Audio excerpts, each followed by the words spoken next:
Cricketer Mustafiz ইউসুফে আবারও ভারত বাংলাদেশের সম্পর্ক বেশ খানিকটা টানাপোড়েনের মধ্যে পড়েছে।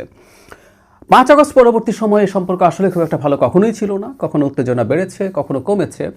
কিন্তু একটা সারপ্রাইজিং ঘটনা ঘটেছে বলা যায়, সেটা হলো বেগম খালেদা জিয়ার মৃত্যুকে কেন্দ্র করে ভারতের দিক থেকে যে ধরনের আচরণ করা হয়েছে। আমি ইন্ডিকেট করছি জয়শঙ্করের বাংলাদেশ আসা, ভারতের পররাষ্ট্রমন্ত্রী এবং ভারতের প্রতিরক্ষা মন্ত্রী রাজনাথ সিং বাংলাদেশের হাই কমিশনে গিয়ে আশোক বইতে স্বাক্ষর করে এসছেন, মন্তব্য লিখে এসছেন, নরেন্দ্র মোদীর বার্তা পাঠিয়েছেন, নরেন্দ্র মোদী স্ট্যাটাস দিয়েছিলেন। সব মিলিয়ে আমরা বলবো যে ভারতের দিক থেকে এক ধরনের সম্পর্ক স্বাভাবিকীকরণের বা এনগেজমেন্টের চেষ্টা ছিল। কিন্তু মুস্তাফিজকে নিয়ে ঘটা ঘটনা নিশ্চিতভাবে সেটাকে বেশ বড় সমস্যায় ফেলে দিয়েছে, এটা আমরা বলতেই পারি। এখন বাংলাদেশ যা যা করছে তা ঠিক করলো কিনা, এই প্রশ্নটা কেউ কেউ তুলছেন। আমরা ব্যাকগ্রাউন্ডটা নিশ্চয়ই জানা আছে, সেটা হলো বাংলাদেশের ক্রিকেটার মুস্তাফিজকে কলকাতা নাইট রাইডার্স কিনেছিল। কেনার পরে বেশ ভালো টাকায় 9,20,00,000 রুপি ভারতের উগ্র হিন্দুত্ববাদীদের ভীষণ শোরগোল শুরু হয়ে গিয়েছিল। তাকে বাদ দিতে হবে, বাংলাদেশের প্লেয়ার কেনা যাবে না। এবং তারা যা করে এই সূত্রে তারা বাগে পেয়েছিল শাহরুখ খানকেও। কলকাতা নাইট রাইডার্সের মালিক একজন মুসলিম ভারতে এতটা প্রভাবশালী, এতটা জনপ্রিয়, এটা ভারতের হিন্দুত্ববাদীদের পছন্দ হওয়ার কোনো কারণ নেই। তাই আমরা দেখেছি তাদের এই সিনেমা ইন্ডাস্ট্রির এই 3 খানকে নিয়ে বহু সময় বহু ঝামেলা করার তারা চেষ্টা করেছেন। শাহরুখ খানের প্রতিও তারা তীব্র তাদের রাষ্ট্রদ্রোহিতা করেছেন, ক্যাম্পেইন করছে। এবং একটা পর্যায়ে ভারতের ক্রিকেট কন্ট্রোল বোর্ডের নির্দেশে কলকাতা মুস্তাফিজকে বাদ দিয়ে, এরপর বাংলাদেশ 2টো পদক্ষেপ নিয়েছে। একটা হলো আইপিএল দেখাবে না বাংলাদেশের কোনো চ্যানেল, এবং আরেকটাকে কেউ কেউ বলছেন একটু বেশি কঠোর হয়ে গেল কিনা, সেটা হচ্ছে বাংলাদেশ ICC T20 বিশ্বকাপে বাংলাদেশ দল পাঠাবে না। বাংলাদেশেরও যুক্তি আছে এই রকম। মুস্তাফিজকে যখন বাদ দিতে বলছে, তারা এটা বলার চেষ্টা করছেন যেহেতু তার বিরুদ্ধে প্রচুর শোরগোল হচ্ছে, প্রচুর হুমকি আছে, তাই তাকে নিরাপত্তা দেয়া যাবে না, এই অনিরাপদ পরিস্থিতিতে তাকে খেলতে দিতে হবে না। তখন বাংলাদেশ যেটা বলছে সেটাও এই পয়েন্টে খুবই যৌক্তিক। যদি বাংলাদেশি খেলোয়াড়ের নিরাপত্তার ঝুঁকি ওখানে থেকেই থাকে, তাহলে কেন বাংলাদেশের দল খেলতে যাবে? এটা তো তার নিরাপত্তা ঝুঁকি। যদি একটু ডিফারেন্সের জায়গা হচ্ছে T20 বিশ্বকাপের নিয়ন্ত্রক ICC, তারা এখানে তাদের এক ধরনের দায়িত্ব আছে, তাই তারা এই ধরনের গ্যারান্টি দিচ্ছে যে নিরাপত্তার ব্যাপারে তারা ব্যবস্থা নেবেন। কিন্তু বাংলাদেশ গতকাল তারা এটা মোটামুটি কনফার্ম করেছে, তারা বাংলাদেশ দল পাঠাচ্ছে না। জেনে রাখবো ICC বাংলাদেশের পক্ষে আসলে শেষ পর্যন্ত সিদ্ধান্ত নেবে না। ICC চিরকালই, আমরা একসময় যখন ক্রিকেট খেলা দেখতাম, বহু বছর দেখি না, বাংলাদেশের খেলাও দেখা হয় না, কিন্তু একটা সময় যখন দেখতাম তখন থেকেই আমরা জানি সবচেয়ে বড় বাজার বলে, বা মূলত এখানেই ক্রিকেটের বাজার বলেই ICCর উপরে ভারতের অকল্পনীয় রকম প্রভাব আছে। অন্যান্য দেশ যারা খুব ভালো খেলে, অস্ট্রেলিয়াতে ক্রিকেট অনেক পরের খেলা, ওদের ফুটবল আছে, রাগবি আছে, same goes for New Zealand, same in England, যারা ভালো খেলে তারাও আসলে এই সাবকন্টিনেন্ট ছাড়া এই খেলার আসলে তেমন কোনো বড় বাজার নেই। ফলে ICCর উপরে প্রভাব ছিলই। কিন্তু মজার ব্যাপার হলো এই মুহূর্তে আবার ICCর প্রেসিডেন্টই ভারতীয়, এবং তিনি হচ্ছেন অমিত শাহর ছেলে জয় শাহ। আমরা বুঝতেই পারি ICC শেষ পর্যন্ত কী ধরনের সিদ্ধান্ত নিতে পারে, এটা বলাই বাহুল্য।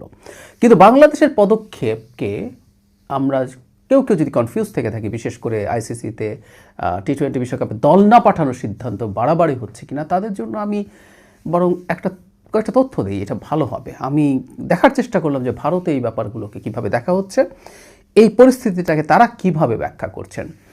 ধরুন দ্য প্রিন্ট, এই পোর্টালটার গদি মিডিয়া বলা যাবে না, কিন্তু আমি বাংলাদেশ ইস্যুতে তাকে আমি অনেক সময় দেখেছি যে তারা বিজেপির যে ন্যারেটিভ তারা সেটার সাথে অ্যালাইন করেন।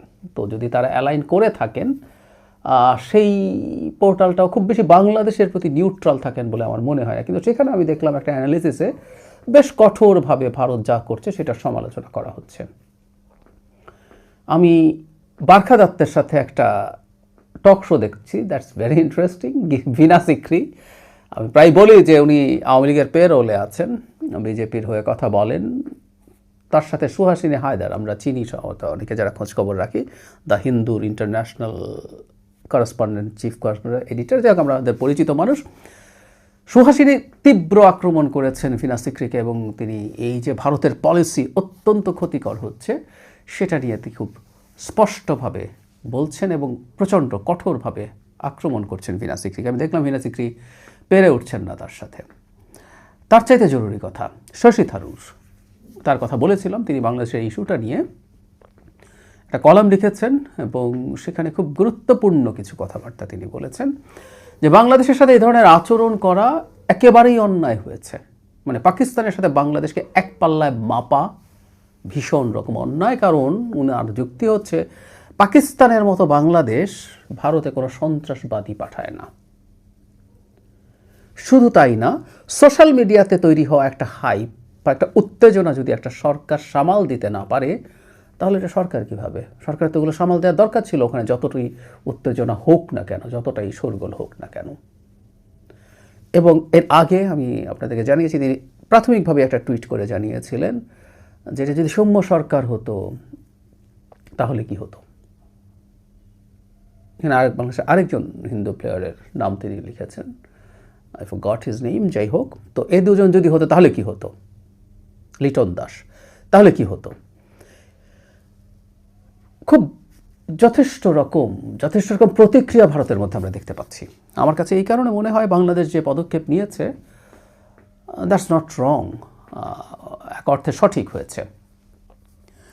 বাংলাদেশের সাথে এনগেজমেন্টের ক্ষেত্রে ভারতের আসলে বাংলাদেশের এই সেন্সিটিভিটিগুলো বিবেচনায় নিতে হবে।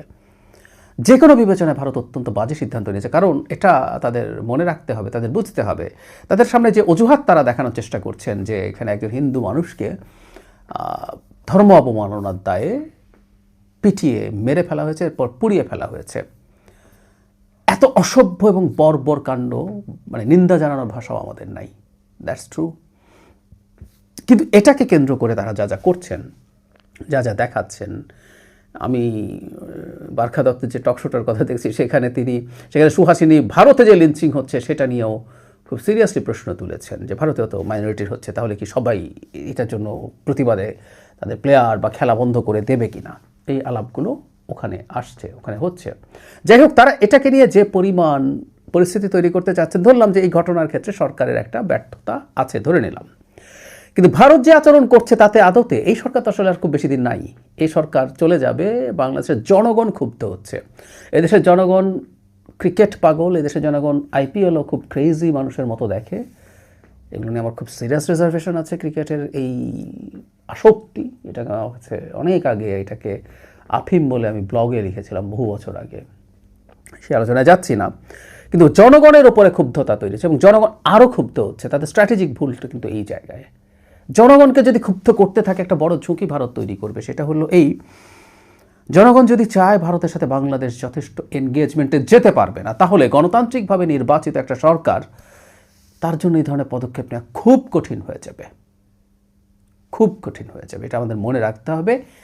একই সাথে সেই সরকার যদি ভবিষ্যতে নির্বাচিত হতে চাইবে, সেই সরকারকেও জনগণের চাপেই আস্তে আস্তে ভারত বিরোধিতার ক্ষেত্রে কঠোর হয়ে পড়তে হবে। কঠোর ভারত বিরোধিতা জরুরি কিছু না। আমরা চাই বাংলাদেশের ভবিষ্যৎ সরকার যেই গঠন করুক না কেন, সে ভারতের সাথে এনগেজ করবে, ভারত বাংলাদেশের সাথে এনগেজ করবে এবং এনগেজমেন্টের মাধ্যমে পরস্পরের পারপাস সার্ভ করবে, ব্যবসা বাণিজ্য হবে এবং অবশ্যই সেটা বাংলাদেশকে একটা স্বাধীন সার্বভৌম রাষ্ট্র হিসাবে স্বীকৃতি দেওয়ার মাধ্যমে। কাগজে কলমে মুখে দেয় ভারত, কিন্তু ভেতরে সেটা মনে করে না। সো এই প্রেক্ষাপটে ভারতের এই আচরণগুলো খুবই বাজে হচ্ছে এবং বাংলাদেশ এই কঠোর প্রতিক্রিয়া দেখানোর মাধ্যমেই সম্ভবত ভারতকে এটা বাধ্য করা সম্ভব যে বাংলাদেশের সাথে তার সম্পর্কে রিঅ্যালাইনমেন্ট করতে হবে। শেখ হাসিনার সাথে যেভাবে যা যা করতে পেরেছে তারা, শেখ হাসিনার সময় যেভাবে দিল্লি আছে, আমরা আছি, ভারতকে বলে এসছি ক্ষমতায় রাখতে, রক্তের রাখি বন্ধন, স্বামী স্ত্রীর সম্পর্ক, এগুলো শোনা বন্ধ হবে। ভারতকে বুঝতে হবে সেই পুরনো কথা, ইন্টারন্যাশনাল রিলেশনস জাস্ট ইন্টারেস্টই একমাত্র ব্যাপার, এর বাইরে কিছু না, বাকি সব বাকওয়াজ। তো বাংলাদেশের টাফ হওয়াটাকে আমি সমর্থন করছি।